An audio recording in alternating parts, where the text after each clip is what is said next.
I was, during the day, writing about stories of entrepreneurs and spending time with entrepreneurs in co-working spaces, incubators, accelerators with, tanks kind of driving by outside. And then by night, I was out there on the street with protesters and telling their stories and documenting the protests. In really a matter of 24 to 48 hours, the situation changed very quickly. It became very intense.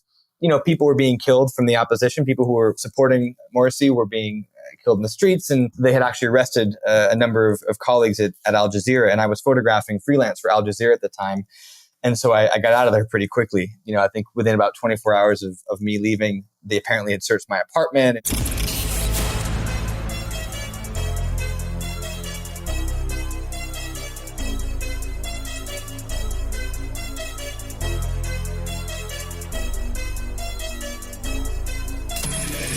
This is the Maverick Show, where you'll meet today's most interesting real estate investors, entrepreneurs, and world travelers, and learn the strategies and tactics they use to succeed. And now, here's your host, Matt Bowles.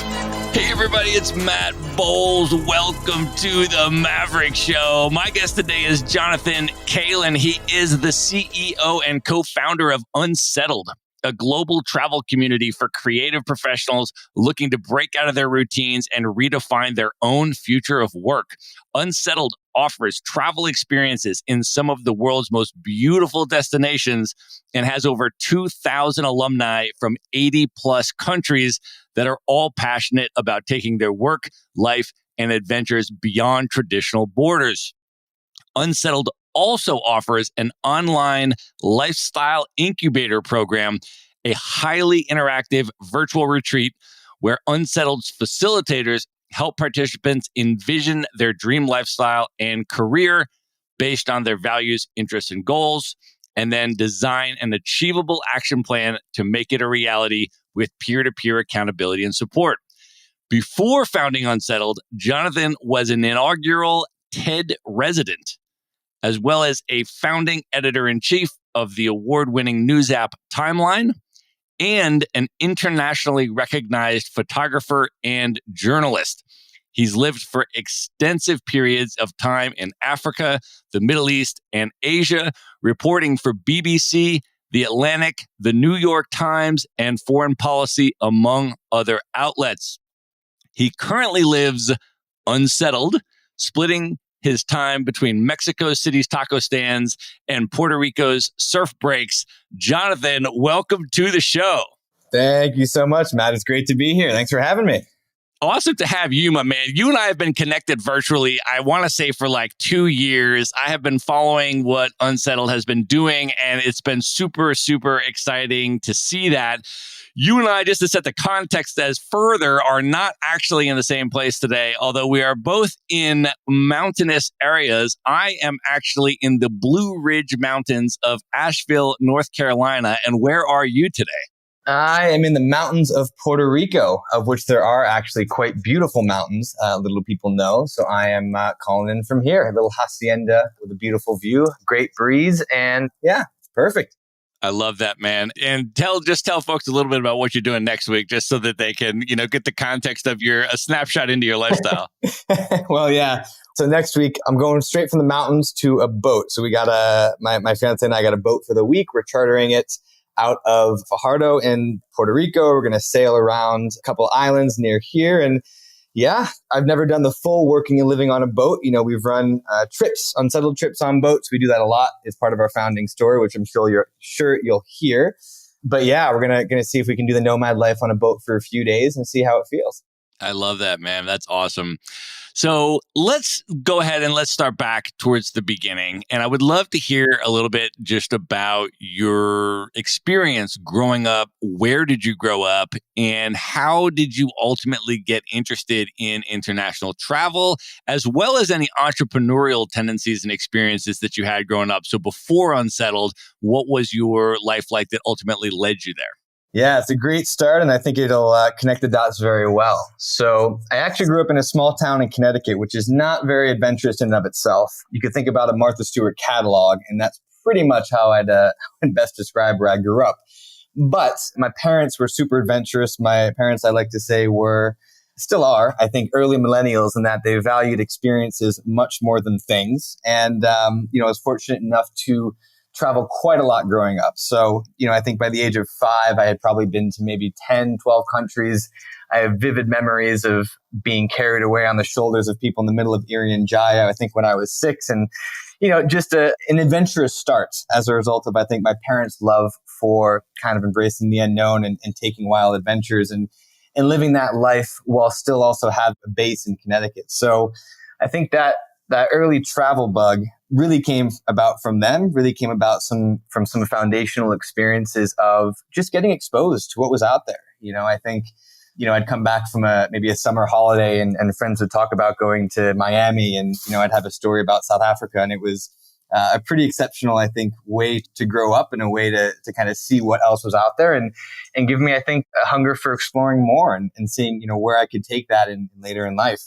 That's awesome, man. And then how did your career trajectory evolve? I know you went into journalism and you were doing international journalism, and I'd love to hear, that trajectory as well as, whether or not there were any entrepreneurial tendencies at that time or whether that all came about later. I think, to be honest, I always sort of knew I'd be an entrepreneur. I didn't really know what type or what I would do, but I was always encouraged to sort of do my own thing and always sort of did. I went to college out in Santa Barbara, UC Santa Barbara, which, as a kid growing up on the East Coast was pretty much a paradise. It was an incredible experience and, learn how to surf, learn how to, I think, achieve real work-life balance at a young age, given the temptations that you have living on the beach while you're supposed to be completing a 4-year degree. And, I think I was always interested in new things. There was always a through line in my life through, adventure, technology, risk taking, and looking at things a little differently. And so, even while I was in college, I founded a couple different organizations, whether it was something small like an open mic night, because I used to play music back then, or a music festival, actually, a sustainable music festival that I was part of the founding team of starting, I think, my freshman year in college. And I was just always on the lookout for, ways to do things differently. I think a through line throughout my entire life is I've never thought or sought to be the best at anything. I've always looked to just do things my own way and take a unique angle and unique approach. And so, coming out of college, I had an incredible opportunity to work with it was like a media tech venture. They were trying to connect celebrities, nonprofits, and new technology around activism. And so I kind of interned for them. It was a company called Causecast. And, right out of college, I went to work for them. It was a sort of a 3-man team. The 2 founders, person that I used to know from Santa Barbara, and then me as an intern grew the company for about a year and a half until I ran some interesting new parts of the company. This is back in, 2009, 2010, and sort of the frontier of mobile fundraising. If you remember those days where, it was really exciting to text, donate to 5555 and, donate $10 on your cell phone bill. I was running programs like that. And, so it always just sort of never felt like I was going to have a traditional path, never felt like I would really fit in a 9-to-5 office setting or, really looked at a career as something that was something linear, where you're just climbing straight up. I'd always jumped between things and got excited by new ideas. Had a lot of different interests, ranging from, photography and media and journalism, which I pursued a little bit in college, to, just technology and building things, which I did Causecast. And so, I think it was no surprise where I ended up and, the journey that kind of took me from there. Well, I'd love for you to go a little bit more into your experience as a journalist and as your travel adventures, expanded and your experiences expanded from there. Can you tell us a little bit about how that is to be an international journalist, especially for some of those major outlets and, what that experience was like? Yeah. So I'll tell the story of how I got there because it kind of picks up, in LA when I was working for that startup. It was about a year and a half. And, I just, again, didn't really feel super comfortable in an office. I loved what we were doing, but I reached a point where I said, okay, I think I'm 21, 22. I've saved up a little bit of money. What am I going to do next? Where do I go from here?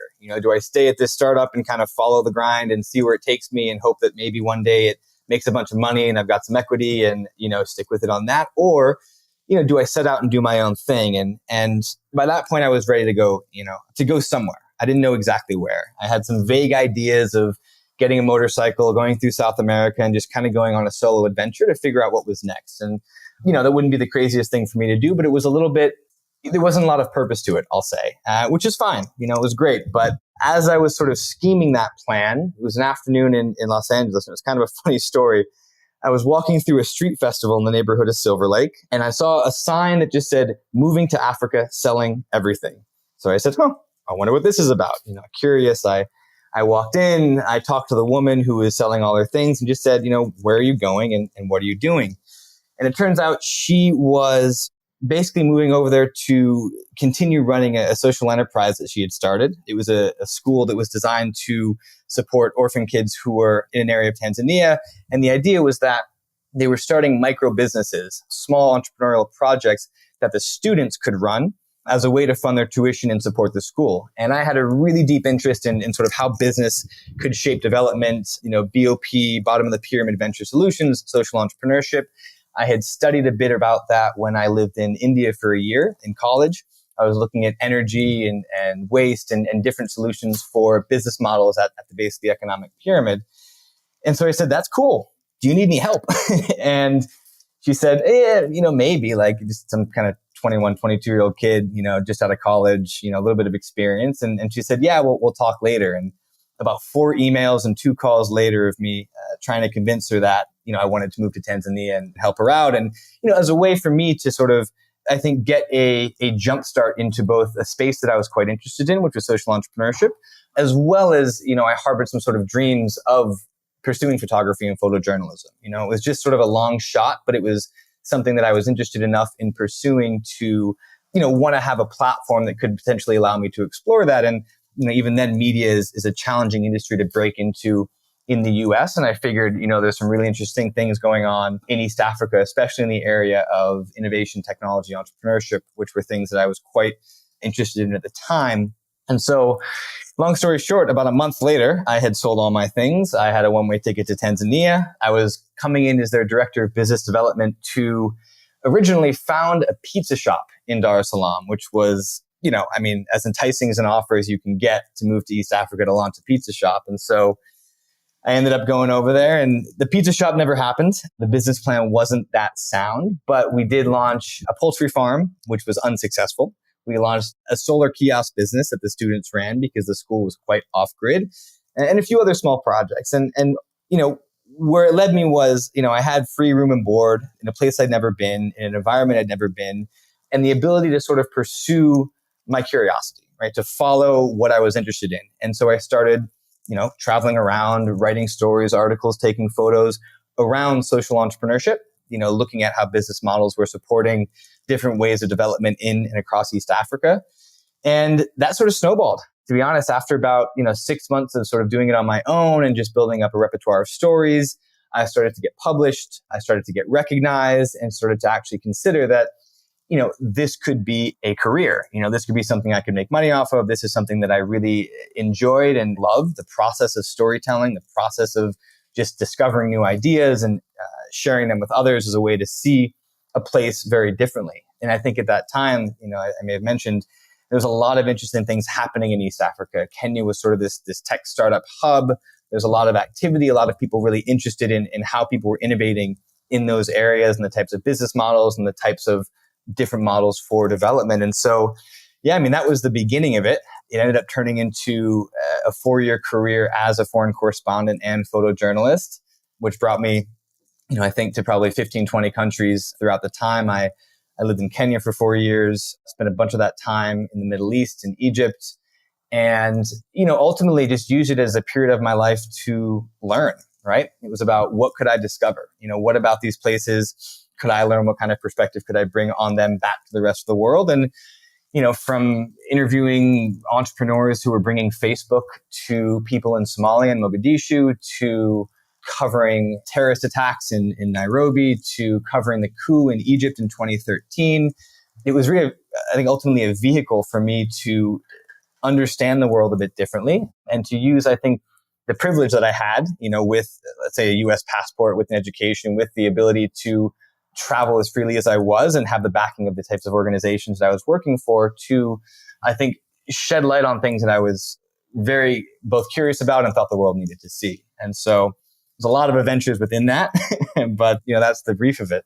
That's awesome, man. Yeah, I went to East Africa for the first time in 2018, and I was based in Nairobi for a month. And what a special place that was, man. And I got to go, we did a safari out in Masai Mara, and I got to go to Tanzania, went to Dar es Salaam, and then went out to Zanzibar, and also went to visit a friend, Ugandan friend of mine in Kampala, and spend some time there. And it was just such a really impactful experience and magical experience. Very, very special. Made me want to go back to see more of Africa. I'm like, this is incredible. Because prior to that, I had only been to South Africa and North Africa, and I had never been anywhere, in the middle until 2018. And so then last year I went back and I did about 3 months in West Africa and, went through Nigeria and Ghana and Ivory Coast and Senegal. And it was just super, super spectacular experience. And, as a nomad, it really added so much, I think, because you can travel through Europe and you can travel through Asia, you can travel through South America, and those are all amazing cultures. But,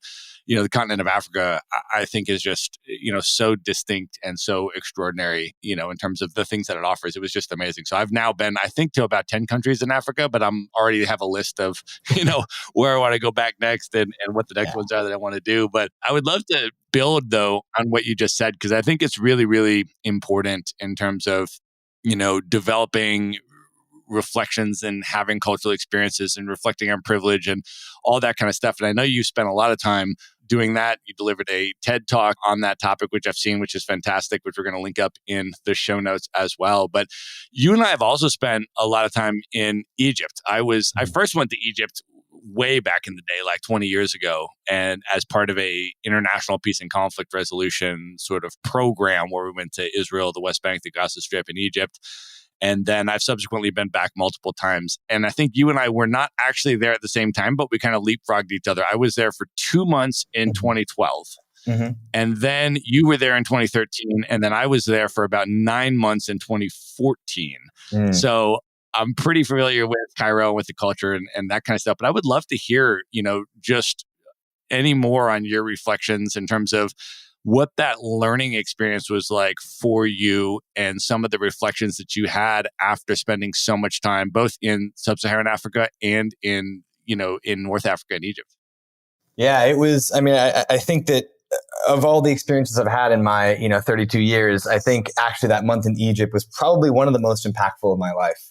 I think it was a confluence of, number one, where I was at as an individual and just my personal journey and kind of at what point I was during my time there, as well as what was happening there. So I ended up there on a whim, to be honest. I was doing some photography work for an organization around the Middle East, photographing entrepreneurs. It was covering these programs that were helping young entrepreneurs take their ideas sort of to market. And it was fascinating. So I went to everywhere from, Qatar, Egypt, Morocco, Jordan, Israel, and a few other places, documenting stories of young entrepreneurs. And it was when I was in Egypt and documenting some work there that a couple of friends that I met said, hey, you might want to stick around for the next week. Something really big is going to happen here. And I was like, okay, what's going on? They're like, well, this petition has gone around. There's something like 1 million people have signed this petition to take, the president out of power. And I said, okay, this could be interesting. I have not lived through revolution before. Obviously, I had seen the Arab Spring. It was sort of quite early in my journalism days to be covering the Arab Spring. I was still based in Nairobi at the time. I didn't really have many contacts, but by this time I had built a pretty solid career, and I had photographed for the New York Times and had a column for BBC and worked for a number of other outlets. So I felt, if I stayed, I would have a vantage point and a place to, I think, share my voice and share my perspective and really document what was going on the ground. And so, as what happened over, I think it was the end of June in 2013, as they begin to protest for Morsi, who is the first democratically elected president in quite a long time in Egypt, to take him out of power, you had millions of people on the streets of Cairo, which is something that it's impossible to explain that feeling. When you have so many people out on the streets, there was no police, there was no nothing. There was this kind of organized chaos throughout the streets, night after night after night, where it was intense, it was powerful, it was inspiring. It was so many different emotions at once. And, I think the unique thing was I was during the day writing about stories of entrepreneurs and spending time with entrepreneurs in co-working spaces, incubators, accelerators with, tanks kind of driving by outside. And then by night, I was out there on the street with protesters and telling their stories and documenting the protests. And so it was this weird juxtaposition of, I think in many ways, the hope that had come about through the Arab Spring and what it had led to in terms of this growth in creativity, in openness and entrepreneurship. And then this additional sort of call for change of a regime change, which was quite positive and optimistic until they actually, did get Morsi out of power. General Sisi, who is the military leader, came into power and it basically became kind of a military dictatorship again. And in really a matter of 24 to 48 hours, the situation changed very quickly. It became very intense. People were being killed from the opposition. People who were supporting Morsi were being killed in the streets. And, it just was this kind of interesting moment of how quickly a sentiment or a feeling in an entire nation can shift and sort of drop out from under you and sort of experience that, as an outsider. And then also in some ways be a threat because they had actually arrested a number of colleagues at Al Jazeera, and I was photographing freelance for Al Jazeera at the time. And so I got out of there pretty quickly. I think within about 24 hours of me leaving, they apparently had searched my apartment and they had rounded up some other journalists. And so, it was this kind of moment of, wow, anything can happen, right? It's certainly a thrilling and exhilarating life. And, the privilege to be able to share that perspective and share those stories and witness it firsthand and see, not just what the media tells you, but really be on the streets and be part of crafting a different narrative, but also, how quickly things can change. And so, it was part of, I think, the end of my time as a journalist. It was a long road towards moving away from journalism. And I think in many ways, because of it is a BBC journalist who described it best to me. He said, it is an industry with the highest of highs and the lowest of lows. And I think over 4 years, I really got to ride, I think, some of the highest moments and some of the lowest moments and really looked at my career trajectory and said, where does this go? I'm 26 years old. I've kind of achieved things that I never thought I could have achieved as a journalist, or at least by that point in my career. And as I started reflecting, and looking at people who were maybe 10, 15, 20 years older than me and what they had done, and there didn't seem like a really, I think, enticing or exciting career path for me anymore in that space. And so, coming back from Egypt and sort of having that experience, coming right into about 3 weeks later to a terrorist attack in Nairobi at the Westgate Mall, which I covered and was there for. It was kind of the beginning of the end of, I think, that chapter of my life and that career, which was, I wouldn't trade it for the world. I think it was the most impactful set of experiences of my career and of my life and got me very much to where I am today. But it was sort of that time for a transition and a pivot and thinking about that question of, what is next? And, what can I do more for the world than just writing or taking photos, which is quite powerful, but I think also was not necessarily my true calling. It was a means and a vehicle, less so than I think, the true passion. Yeah. One of the things I really appreciate about your story, Jonathan, that I have in common with you, I feel, is that I spent a lot of time before I went the entrepreneurial route in terms of developing a lot of my worldviews and reflecting on a lot of, my privilege and trying to understand, and cultivate sort of my worldview first. And then I went into, my business endeavors and that kind of stuff. And I feel like as I travel, I am constantly thankful that I had those initial experiences that helped to shape my worldview, because now I have a lens through which to process all sorts of new experiences that I have. Whereas maybe if I hadn't done that first, and I just, started a business right out of college and I hadn't, done the things that I'd done, I have a master's degree in international peace and conflict resolution. And I've done activism in a lot of these conflict, regions ranging from Palestine to the north of Ireland to, this Chiapas, Mexico, and places like that. And I feel like that was so important. And I want to move into your next chapter. But before we do that, I want to just ask if you can tell the story about what happened at the Westgate Mall. I actually have some Kenyan friends that did get caught up in that and thankfully survived that experience, but are obviously still traumatized to this day from being caught up in that experience. And I was wondering if you can just share that story in terms of, just to set the context for people that don't know about what happened, but to share your personal experience there. Yeah. And I'll just quickly, I think echo on what you said about just the perspective that you gain. I mean, I think it's essential to anybody's journey, right? Of taking that time to understand what is your perspective on the world and what is others' perspectives. Because I think a fundamental belief that I have is, and this is something that was really the thesis or censure around my TED Talk is there is no such thing as truth, right? There's my truth, there's your truth, there's somebody else's truth, right? And everybody has their own versions of truth based on their different perspectives, which are informed by their realities. And I think, whether you're an entrepreneur or not, or whatever, I think the really valuable thing that you can do is use your privilege to go out and discover others' truths. And whatever that privilege may be, right? It might be your gender, it might be your background, it might be your passport, it might be your income, but use whatever you have to understand, the perspective of the rest of the world, because that's going to inform, any decision that you make, anything that you do going forward, and especially in business and entrepreneurship, a global context. I mean, it was effectively a global education that I had over the course of, 4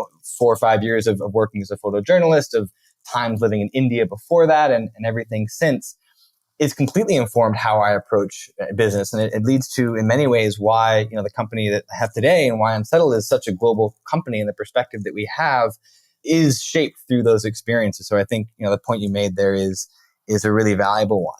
With Westgate, it was literally about 3 weeks after I'd come home from a pretty, I think, traumatic experience as a photojournalist in Egypt. The first time I had seen, bodies for the first time, people, who were killed in some of the violence and the conflict.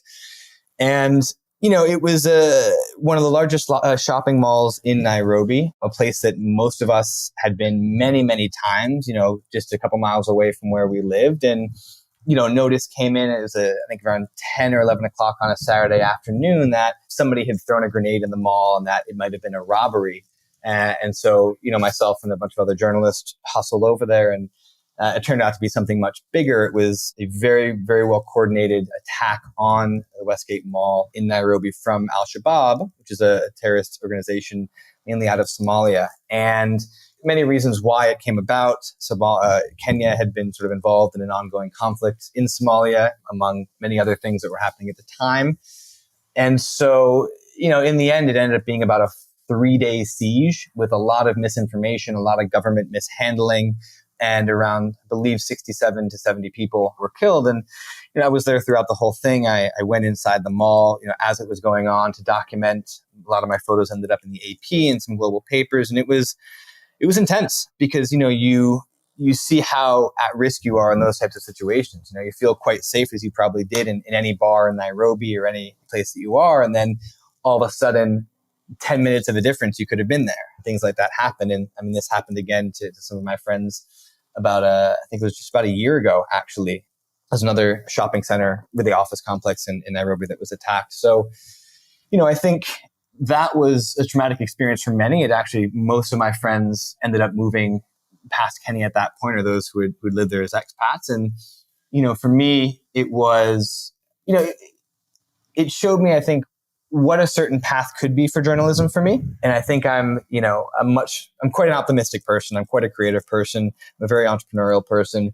And, I think when I began to saw what was really the root of a lot of foreign correspondents' work, it started to turn me off quite a bit. And, some of the problems and things that a country like Kenya faces or that were going on at the time seemed so, I think, deep and dire that I began to question what was my role really there and what could I do to really change that situation with the tools that I had. And so there's a lot of things kind of swirling around, I think, my role. I think, am I a witness? Am I a reporter? Am I an active participator? Am I, all of these things. So yeah, it was quite an interesting time. I think it's been almost 8 years now since then, but it's something I think I'm still processing. Yeah, I can imagine. So moving forward from there, Jonathan, can you talk a little bit about how you took all of your experiences and your reflections from that period in your life, and when you went into the TED residency? Maybe let's use that as the next step. Maybe just first explain what the TED residency is, and then how you use that experience at the TED residency to sort of bring this perspective together, and then what the outcome of that experience was. Yeah, well, I'd say it starts a little bit before the residency, the transition point where I actually met my co-founder, who him and I were in the TED residency together. And that story was really, coming back from, 4 years, 5 years of doing work in Africa and the Middle East, trying to figure out, where do I fit in, right? Do I get a normal job? Do I keep kind of freelancing in a different capacity? What can I do? Can I consult? Like, what is the value that I bring? Because I had, again, really been away from very traditional work, right? So I didn't know what I could do. But I had the sense that I wanted to start a company and I didn't know what type. And there was a network called Sandbox that I'm a part of, and my co-founder Michael was a part of. And somebody through that network introduced us and said, "Hey, talk to this guy Michael. You guys seem quite similar. You have similar backgrounds, and you're both thinking about starting a company." And so I called up Michael, and we had a really great kind of introductory chat. And his background was he was a managing editor for a publication out of MIT, George Mason, and Georgetown called Innovations Journal. And they covered really social entrepreneurship, I think broadly, global solutions to global problems was sort of the approach to it, and really innovative approaches, long form journalism. And he was looking at taking that into a digital format. And for me, I said, well, I've got a lot of experience in covering social innovation, social entrepreneurship. That sounds like a really interesting transition to start a business around that. And so we took that course. I moved to DC, moved in with him and his wife at the time, and we kind of started hacking at it and raised a little bit of money. And actually, in the meantime, we had both discovered that we loved sailing. And so really the first thing we did as we were starting the company was organizing a sailing trip in the Virgin Islands with about 40 of our friends from all over the world. And it was really supposed to be something fun. It was just supposed to be a nice gathering to get, a bunch of our friends from all over, different networks that we had to just share a space, share a time, be off grid, have some meaningful conversations and just enjoy. But what it ended up being was, I think, one of the most impactful weeks of our lives. I mean, we had some of the deepest conversations. We had some of the best memories. When you take people who are mostly, independent workers, most of these people were entrepreneurs or freelancers or had their own businesses or were highly creative, and give that space for conversation around, work, life, purpose, spirituality, sexuality, all these things, it just incredible things can happen. And so, when we came back, we were kind of on the path of this one company, and we realized that what we had created during that 1 week was something quite special, something quite remarkable. And so we went about through a series of experiments to try and, replicate that and say, can we bring 30, 40, 50 people together and not just have a vacation, but have something that is more work driven, right? That is something that is, we can work from anywhere. So why don't we? And, in the time being, or in the interim time, we ran a couple experiments of, working from Bali for 30 days and organizing, a co-working space, accommodations, organizing this community, bringing people from all over the world to share ideas and projects. We ran that. I was actually at that time running a company out in California, a media tech venture. So I had been sort of, hired to build a company, and I separated from the work that I was doing at the time with Michael and let him run that company, where I went to California and ran this one in San Francisco. And then about a year and a half passed until I felt ready to move on from Timeline, which is the company in San Francisco. And Michael felt ready to move on from the company that we had started, the media company. And that's really where the TED residency came in was, we were both at a transition point again and said, okay, we're both stepping down from what we've been doing. We both have this idea, or have been kind of working on this idea of giving people this ability to really build community while also living from anywhere and living this more nomadic lifestyle. And something is there. We don't know exactly what it is, but let's see if we can pursue this idea a little bit further. Let's see if we can, take it to the next level, have a couple conversations, spend some time in person. And the output of that was, a week of deeply challenging each other on our values, on where our life trajectory wanted to be, things that were important to us, everything from family, relationships, time, money, all of those things laid out on the table to say, if we're going to start a business, this is the foundation, right? These are the values. These are the things that are important to us. Are we aligned? And then the outcome of that week was, yes, we are. Yes, there's an idea here, something, that we had initially called Unsettled and still stays to this day. And actually applying to the TED residency to incubate the idea and to give us the space and time and a really amazing and diverse community to see that idea forward and to really nurture and grow that community. So that's actually how we ended up at the residency. A little bit of a long story to get there, but I think you kind of get the reason why. Yeah, for sure. And then what was the residency like? Can you explain to folks what the TED residency actually is? And then for you, what came out of it? What was the end result of that? Yeah, so TED has been, I think for many years, everybody recognized, their TED Talks and sometimes the TED Fellows that they have. And, they've built this incredible brand around people with really ideas worth spreading. And they were looking for a way to start to incubate some of those ideas in-house in New York. So, they have TED Talks all over the world. They have their annual TED Summit. They have their TED Fellows program, which is this global fellowship, but is not really location based. They select fellows and they meet up maybe once or twice a year.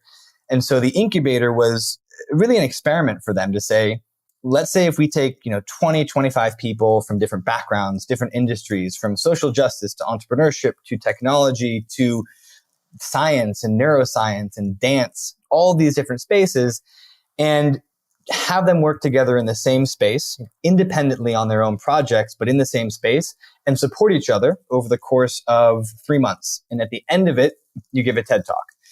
And so we said, hell yeah, sign us up for this. This is great. We'd love to be working out of the TED offices. We'd love to meet these kinds of people. We'd love to be a part of this community.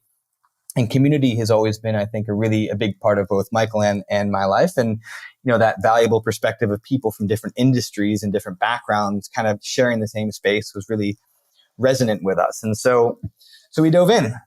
It was their first time doing it. So it was quite an experiment. And, on a day-to-day, it's kind of like a co-working space, I would say. But, given that everybody is at this really interesting stage with their life or their work or their projects, because they're all working independently, you have some really incredible conversations. You have somebody who's working in prison reform. You have somebody who's working as an artist on, the theme of depression. You have somebody who's a tap dancer. You have a neuroscientist who has turned into an artist. You have just this incredible melding of people.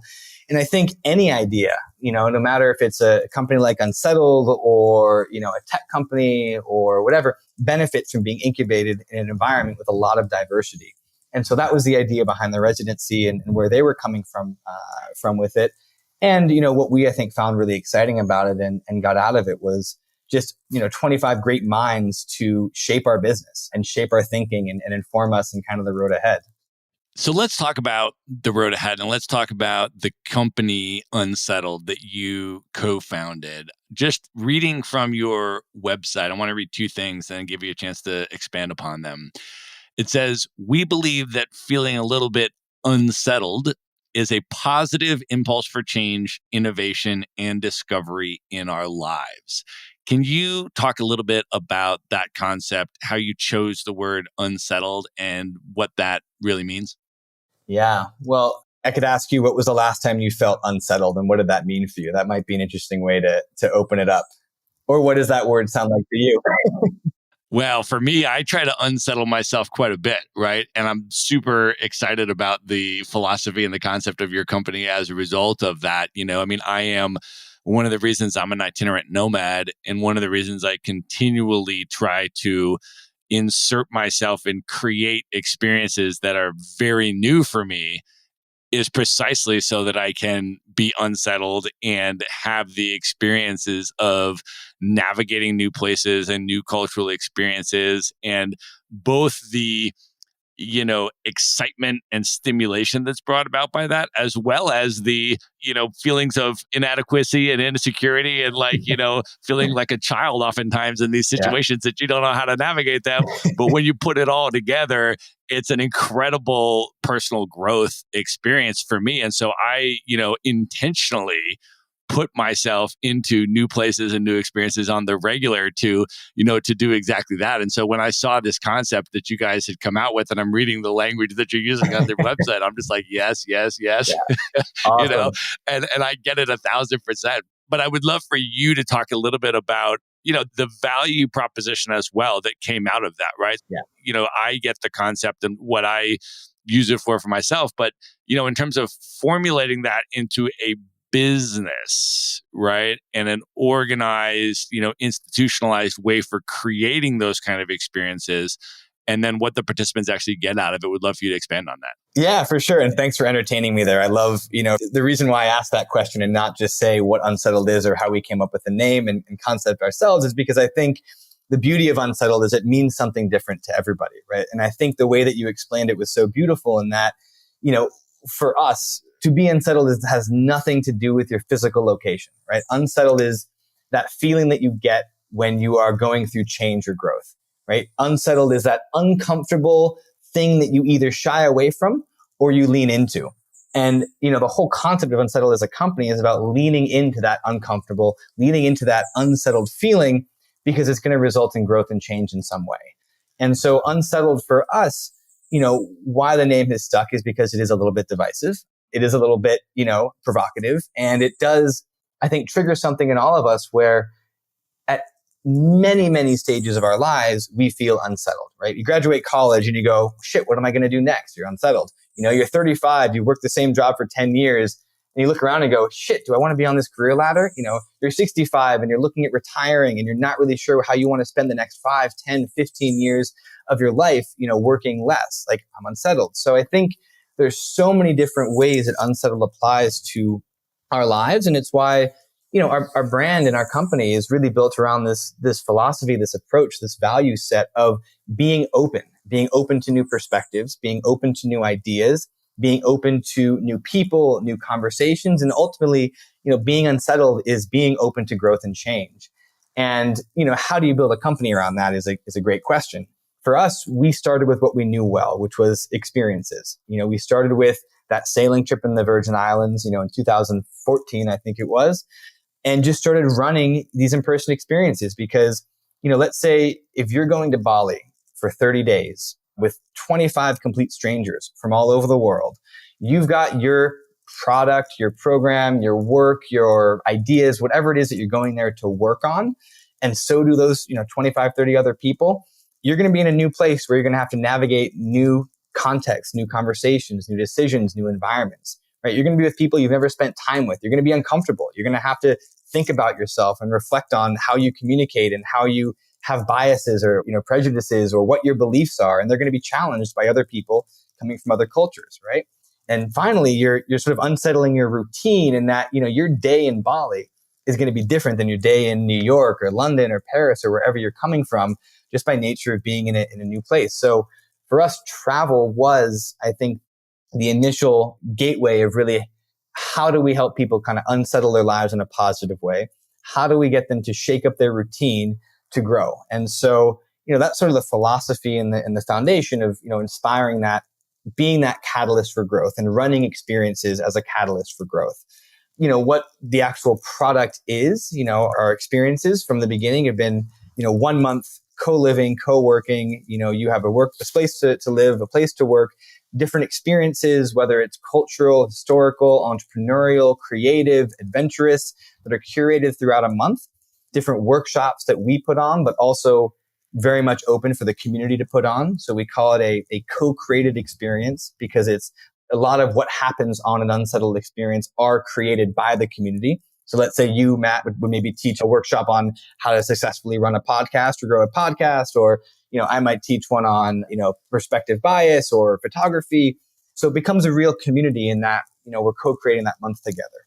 So, we started with that as the base product of Unsettled, of running these 1 month co-living, co-working, co-created experiences for people from all over the world, mostly professionals who were either in transition and looking for more freedom and flexibility out of their work, or people who had a bit of freedom and flexibility with their work, like you and I, who I think were looking for more community out of travel. Because I think, you as well as anybody, that, living a nomadic life can be a lonely life, right? It can be isolating, hopping from one place to the next. You don't carry on a through line of the same conversations with the same people.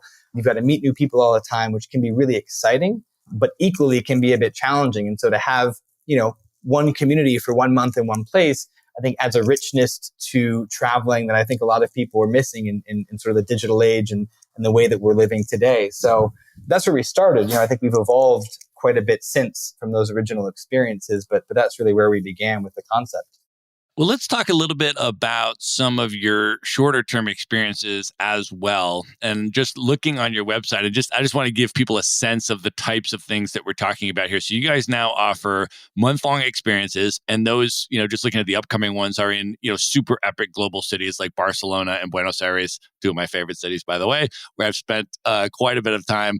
And then you offer 2-week long experiences. And those are in also really amazing places like Tuscany, Italy, and some of the best surfing beaches in Nicaragua, also two amazing places. And then you offer 1-week experiences. And those, my goodness, I'm like looking through these and I'm like, wow, these are amazing. So those range from, going to Machu Picchu in the Sacred Valley in Peru, to going on a sailing trip through the Greek islands, to going to Tokyo for a week, which is also one of my favorite cities. Although I have to tell you, Jonathan, my favorite offering that you have in these 1-week experiences, despite how epic all of those ones are that I just read that made me smile, I think the most, is that you offer a week in Beirut, Lebanon, which is amazing. Beirut is just such a spectacular and special city. And like the fact that you guys offer that, that's like literally what made me smile the most of anything on your website. But can you talk a little bit about, the differences between why someone might choose a 1-week experience versus a 2-week versus a 1 month long? Yeah. So, we started with the month as a foundation. And I think what we learned and developed over time, in the 4 years that we've been running and growing Unsettled as a business and really a community, is that it's really hard to get away for a month for some people. It is really aspirational. It's kind of like living that dream life, going to Bali for a month or Buenos Aires for a month. But it's also challenging. I mean, a month of your life, if you don't have, full freedom and flexibility with your career, is tricky. And so we really started introducing the 2-week trips about a year and a half, 2 years ago. And then the 1-week trips came in about a year ago, or less than a year ago, actually, last year. And for us, it was really a way we had built this incredible community through these experiences, right? You spend 30 days of your life with an intentional community of people. Those are lifelong relationships. I mean, the connections that have come out from those experiences are everything ranging from business partnerships to hiring to marriage and more. And so, we've seen this community grow and evolve in truly beautiful ways. And, for us, we always ask the question, well, what more can we do for our community, right? How more can we keep this up? If you can't go on a 1-month trip, once, twice a year, what can you do? And so we actually asked the community and said, would you go on 1-week Unsettled trips? Would you go on 2-week Unsettled trips? And there was a resounding yes, that people were looking for it, which I think spoke to us that, it wasn't just about working remotely in a beautiful place. It was about networking with a thoughtful, curated group of people from all over the world in an experience that, was unstructured and flexible and not a guided tour, right? And I think there's very few group experiences out there that are both curated, but not kind of guided and itinerary driven. And so I think none of our experiences have some kind of firm itinerary. They're all very open. And really, you kind of explore, right? It's like exploring with a community. And we have, experienced leaders and guides, but they act very differently. And so, the 2-week retreats, I would say, are, much more of like a creative sabbatical. It's for people who, tend to maybe have a full-time job that they can't quite get away from for a month, and they can afford 2 weeks and can make that work, and really want to use that time to think through maybe the next steps in their career or their lives, or just want to take time out to practice a skill, right? A lot of people work on whether it's drawing or painting or writing or, some kind of thing that they're trying to develop during that time. The 1 weeks are really just awesome adventures. I think there's no other way to put them. They stem from our original 1-week sailing trip, which we, do about 2 or 3 a year now. I just got off the boats in Bahamas last week with about 16 people. And that's really just kind of a way to say, listen, you want to continue to travel with Unsettled. Our alumni are really interested in continuing traveling with us. And, we asked them what are the places that they want to go. And Tokyo was one of the top ones several times. So we said, all right, we've got to run this. Beirut, we have 50 to 60 plus alumni from Beirut. And so, we couldn't resist the temptation of them inviting us every single day to come to Beirut and run a trip in Beirut. So, these are often 1-week trips that are very much supported by or influenced by our community. And in some ways, like run by our community. The people who run our experiences in Beirut are part of our community. They are alumni of our experiences. And so I think it opens up Unsettled in terms of accessibility for how you travel, when you can travel, where you can travel, but retains that element that this is really a global travel community for people who are, I think asking the big questions and looking for deeper meaning, deeper experiences, and off the beaten path ways of exploring a new destination. That's awesome, man. And, just to your point about Beirut, it is amazing. I mean, I have probably about 8 or 10, good personal friends of mine who are Lebanese who live in Beirut. And being able to just go to Beirut with that kind of local connection is just such a spectacular experience. I mean, you are talking about the best nightlife in the Middle East. You're talking about the best food in the region, and people don't even know about the wines of Lebanon.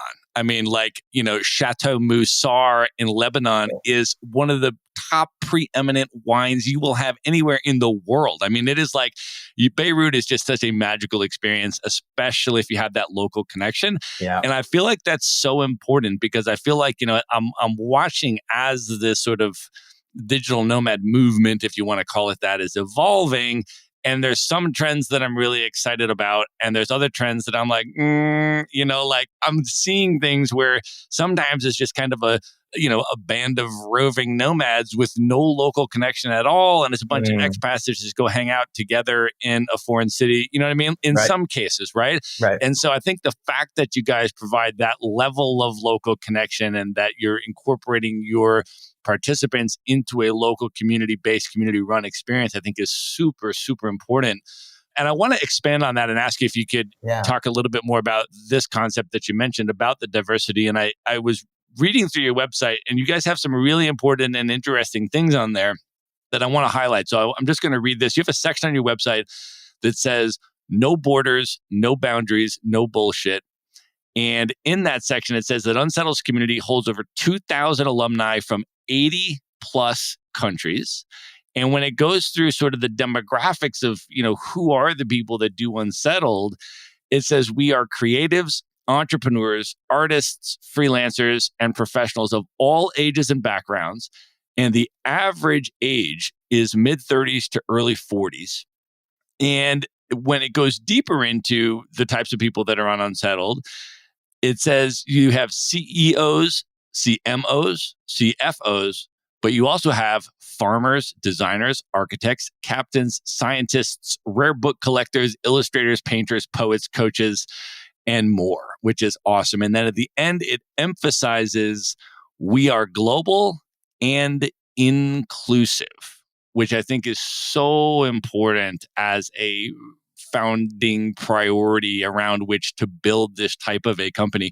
Can you talk a little bit more about the diversity and inclusivity that you have, and also how you are intentional about cultivating and expanding that? Yeah, it was really something from day one that was kind of a non-negotiable. We knew that we were going to be a global company. We knew we were going to be a fully remote company, and we knew that diversity is what makes communities thrive. I think especially one like Unsettled. And we learned that coming out of, I think in many ways, our own experiences. My experience as a journalist and working across, borders and backgrounds and industries and, interviewing and meeting people all over the world. And along with our experience at TED, just having all of these people in the same room for 3 months, it was tremendously valuable experience and challenged us in ways that we never imagined. And so when we set about intentionally curating the community of Unsettled, we knew that was going to be a founding principle. We knew that was going to be something we would look out for and actively really seek. I don't think we knew how global it would be. I didn't know, the reach that we would have in those first couple of months. I mean, when we ran our first trip in Buenos Aires, it was like 30 people from, I think, like 18 countries. And my only question was, how the fuck did you find out about us? And it was remarkable. And I think it's because, we're tapping into something that people are really looking for right now. I think as the world inherently becomes more connected in some ways, I think it becomes more siloed. I mean, you read about, the bubble effect or the filter effect of social media. I think, yes, we are hyper connected and aware of what's going on all around the world, but equally so, we find ourselves siloed sometimes in our thinking or what we're exposed to or the communities that we're a part of. And people who join Unsettled intentionally are looking to pop that bubble, right? The experiences are intentionally designed to get you out of your comfort zone and be exposed to that diversity of people. And so, you get people from all backgrounds and cultures and experiences and age groups even, who are looking for that kind of experience. And, I think part of it is that the brand was designed around that. But part of it, I think, is that, people who are looking for that kind of diversity find a company like Unsettled, either by the name or through referrals. We're very referral driven. And then how do we keep it diverse, and how do we keep it different, and how do we keep it, I think, as intentional and curated as it is we do have an application and admissions process. So, we say, as long as you're not an asshole, you should fit right in, which is true. But you do have to go through, applying online and having a call with one of our admissions team members just to really set expectations. We want to know what you're about. We want to know that you're not crazy. You want to know that we're not crazy. We want to be able to be on a level playing field of, here's what this experience is about, right? And this is not going to be a 5-star luxury tour. We're not here to handhold you every day. We want to make sure that you're open to different ideas and perspectives and opinions. And, overall, over the past 4 years, we've had very little incidences in the community of anything that comes against our values. And if we do, we act upon it immediately, because it's very clear that that's, a violation of how we view the world and how we view community and how we view experiences. And so, it's not common for, let's say, a typical travel company to have, an application process and admissions process. It feels more like maybe a university or a program. But I think it's important to at least setting the tone for the kind of community that we want to curate, which then results in the kind of incredible experience that people have when they're on a trip with us. And so, it has been quite intentional throughout. And, we still get surprised when we, meet people on our trips and we're like, I didn't even know that was a job. But somehow you do it, and somehow you brought it with you to, Buenos Aires or Tuscany. And so it's been a joy. And it's, I think, a real asset and a value for everybody in our community who now has, people in 80 countries that they can hit up and say, hey, I'm coming to Lebanon, can you host me? Or, hey, I'm, from everywhere from Oman to Saudi Arabia to Guam to Suriname to, everywhere in the world. There's most places somebody who's been unsettled and is willing to host or share knowledge or insights or connections. And I think that's, a testament to what people are looking for as we travel, and what people are looking for in terms of that global perspective and breaking out of that filter bubble that we've in many ways kind of set for ourselves. That's awesome. Can you speak a little bit about the values of Unsettled and how you create a safe, comfortable, inclusive, supportive environment, particularly for communities of color? And, I'm friends with a lot of people of color, and I travel the world with a lot of people of color. And I have these very candid conversations, about different choices and different options for nomadic programs or events or experiences. And a lot of the feedback that I'll get is, I might not be so comfortable doing X program because, in their marketing materials, there's not a lot of people that look like me. And, I'm not sure how safe and comfortable it would be for me to commit to that type of an experience and so forth. And as a result, I feel like there are some nomadic experiences that are getting increasingly homogenous as a result of that. And so in terms of your intentionality for being inclusive and increasingly diverse and inclusive, can you talk a little bit about, the values that you have and what type of experience, particularly communities of color, could experience when they do an Unsettled program? Yeah, that's an awesome question. I'm so glad you brought that up, because it is a really interesting topic, not just in the sort of nomad space, but in the travel space in general. And I think, in my experience with friends and others who, there's many places people of color do not feel comfortable, right? Individually or in groups. And, groups like Nomadness and others do an amazing job of facilitating and organizing experiences that are designed around people of color for exactly that reason, right? Because people don't feel comfortable in some of these groups, which I think is a huge problem. I think it's a real challenge. And for us, I can't speak on behalf of anybody of color or any other background, et cetera, that's been on our trips. I let them always speak for themselves. But, what I can say is, there is this perception that the space that we're in, let's call it sort of remote working, digital nomadism, this sort of open experience is for your 28-year-old trust fund white kid from New York who, is got a tech job and is traveling the world, right? That's the stereotype. And what we find is very, very different. Our average age is 35 to 45. We've had people in their 70s and above who love living unsettled and come back over and over. We have people who, I think come from backgrounds that you wouldn't expect to find in that stereotype of what this experience is. And we're proud of that. And I think it comes in many ways to your point about the values that bring our community together. Radical openness is one of them. Non-judgment is another one. Participation and contribution.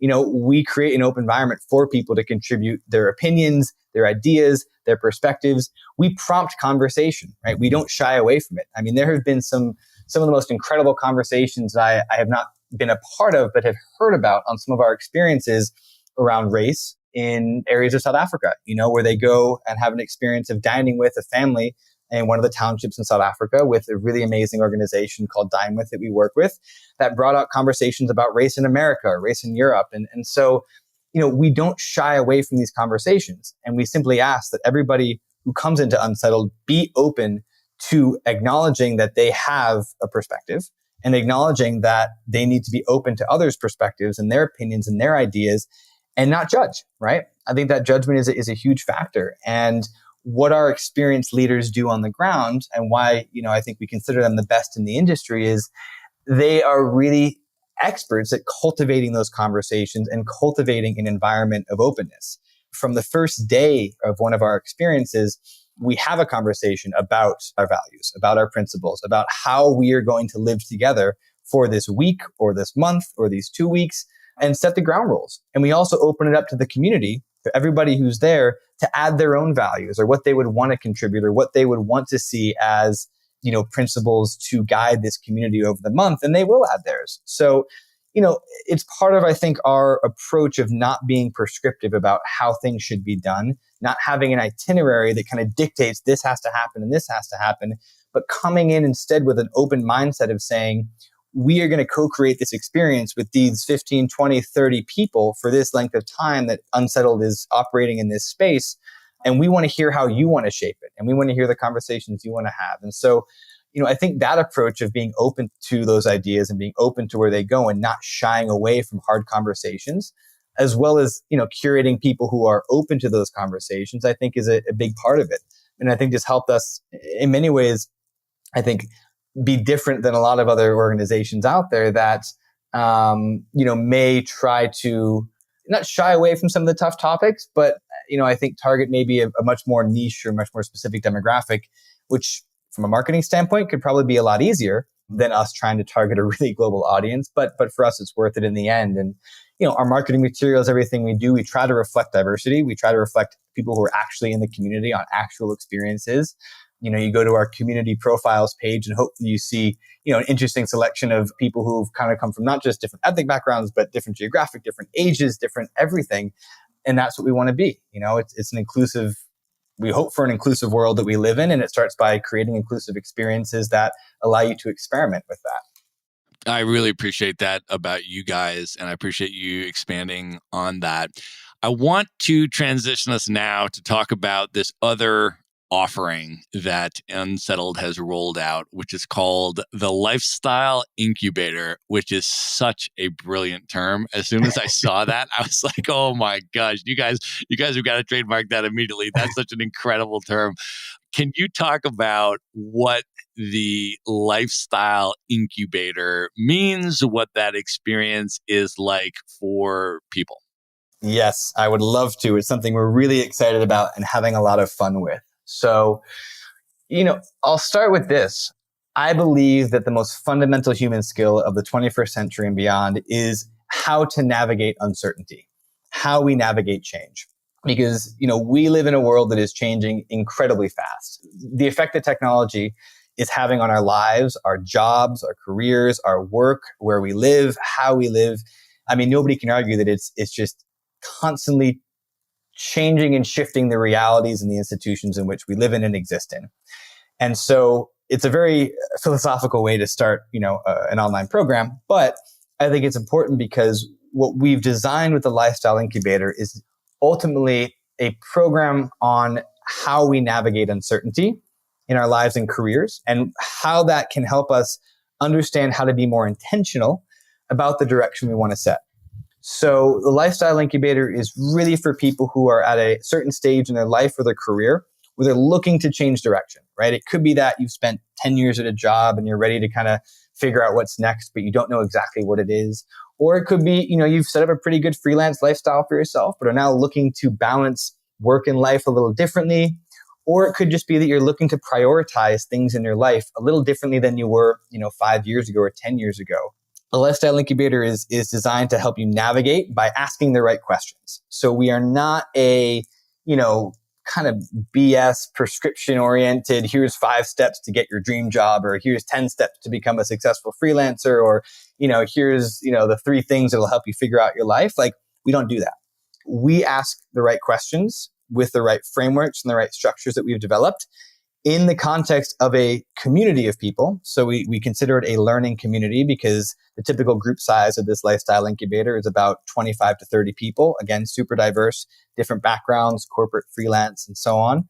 And so we build this learning community over the course of a month where we run workshops and sessions and conversations and breakout rooms and provide, homework, tools, resources that are designed to help you get clarity on what you want to do next. And by clarity, I mean understanding where you internally feel like you want to go, have a better self-awareness of what it is you care about, what's important to you, have a better understanding of how that can fit into the world and the future of work that we exist in today, and then how to keep yourself accountable along with your peers over the course of that program and beyond. So it's something quite radical, something quite fun. It's not your traditional online course. It's highly interactive. And we just finished up our second one. It's a really recent one. And yeah, it's kind of exceeded my expectations. It's really blown me away, like the interactions people have had, the conversations they've had, the things that they've done. I mean, we had 4 people in the last program out of 25, like actually quit their jobs during the experience. We had 3 people have conversations with their boss to reframe their expectations at work to lead a more fulfilling lifestyle. So it's something that is for people who really want to think deeply about what they want out of life and what they want out of work, and help them navigate that without, setting the promises of, we're going to get you X, Y, Z. We just say, we're going to help you ask the right questions and you're going to arrive at the answers because most people know, they just need it to be uncovered. That's awesome. So this is a completely virtual online experience. So people can participate in the lifestyle incubator experience from anywhere in the world and, from their homes. They don't even have to be a nomad. They don't have to go anywhere, which is awesome. Yeah. And then your website says that it's broken down into 3 different parts. So part 1 is the approach to radical self-awareness and self-assessment that gives you the best understanding of your values, interests, and goals. Part 2 is an in-depth methodology that helps you to design your next move in terms of both career and lifestyle.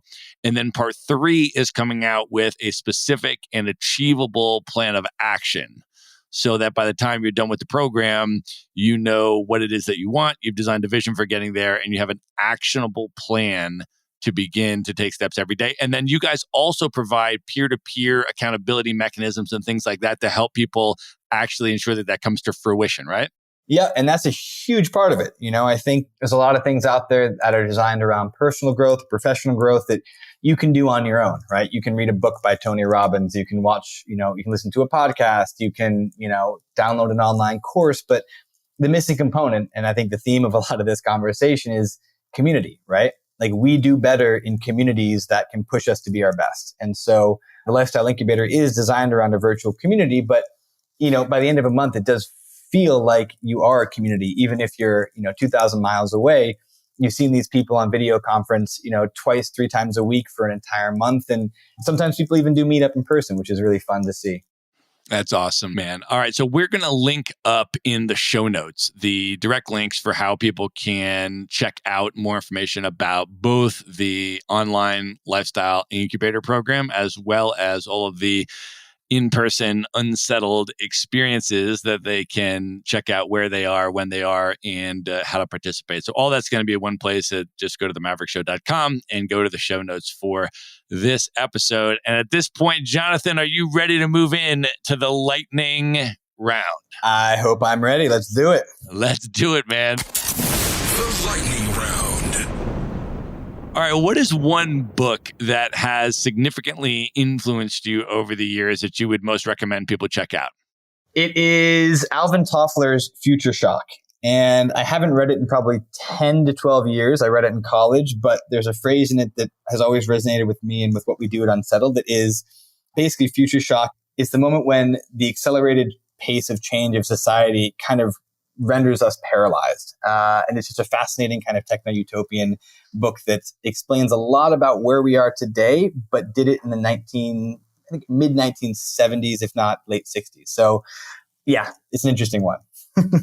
Awesome. If you could go back in time, knowing everything that you know now, and give one piece of advice to your 18-year-old self, what would you say to 18-year-old Jonathan?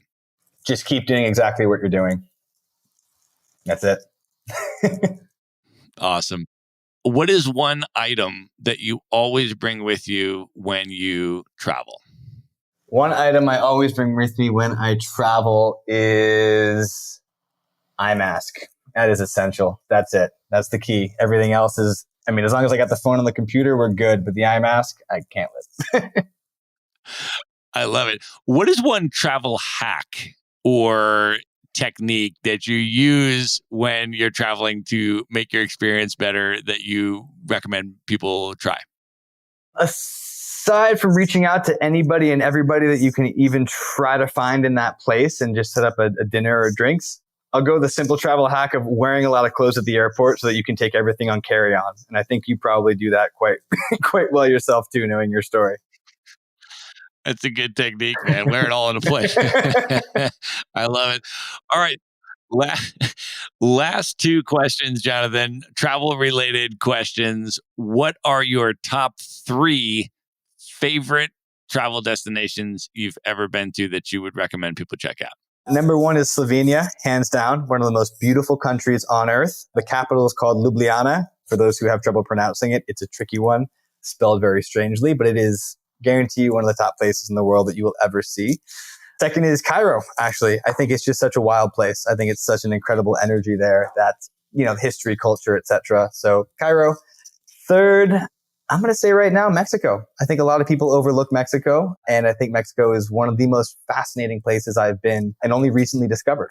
That's awesome, man. Yeah, I spent a month in Mexico City, and it's just a truly spectacular place. Totally agreed on that. Yeah. All right, last question. Jonathan, what are your top 3 bucket list destinations, places that you've never been that are the highest on your list right now you'd most love to go? So number 1, I want to take a bicycle around either Kazakhstan or Uzbekistan. So that's one, just because I think it's something that hasn't been done that often. It seems a little off the beaten path. I have a fantasy of sea kayaking around the Lofton Islands in Norway. That's also on my list as an interesting experience. And third, I think, honestly, it's going to be a little generic, but I want to go on a surf trip to Hawaii. I'm a big surfer and I've never been to Hawaii, and I feel like I kind of overdue. So that's going to make the third. That's amazing. Awesome picks. All right, Jonathan, I want you to let people know how they can find you, connect with you, come into your universe. If people want to see more about Unsettled, they want to see more about the Lifestyle Incubator, they want to follow you on social media, see what you're up to. How can people come into the universe of Unsettled and Jonathan Kalan? Yeah, well, we would love to have you. I'll start with Unsettled first. Just beunsettled.co. That's the letter B, the letter E. Unsettled.co is how you can find us online, or our Instagram is pretty awesome. And that is Instagram/BE Unsettled. Again, most social networks, you can find us at Be Unsettled. And for me, Instagram is Kalan Shoots. My last name should be written there. And anybody has anything they want to share, thoughts, conversations, anything, I'm always open. I love to meet new people. And you can always email me at kalan@beunsettled.co. Other than that, if anybody wants to join an Unsettled trip, I would be super happy to have you or even chat with you about it. There's a special discount code called Maverick that you can get $100 off any of our experiences by listening to this podcast or just being a fan or a friend of Matt. We love you and love the show. Did I miss anything, Matt? I think that's it. And the $100 discount would apply to either an in-person Unsettled trip, or it would also apply to the virtual Lifestyle Incubator if anybody wants to do that as well. Is that right? That is correct. Yeah.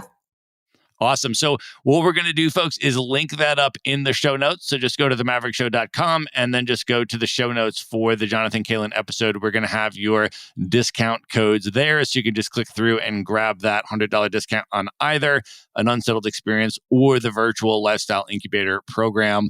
Awesome. Jonathan, this has been such a blast, my friend. Really appreciate you coming on the show, man. Likewise, man. Thanks for having me. I appreciate it. It's been a lot of fun. All right. Good night, everybody. Be sure to visit the show notes page at themaverickshow.com for direct links to all the books, people, and resources mentioned in this episode. You'll find all that and much more at themaverickshow.com. Do you want to learn how to travel the world for a year plus with carry-on luggage only and look good while you're doing it? Go to themaverickshow.com/packing to see a free recorded webinar and learn exactly how Matt does it. He shows you the luggage he uses, the specific items he packs, and the travel brands he likes most. Even if you're just looking to go on shorter trips, but pack more efficiently and eliminate your checked luggage, you won't want to miss this. You can watch the free recorded webinar at themaverickshow.com/packing.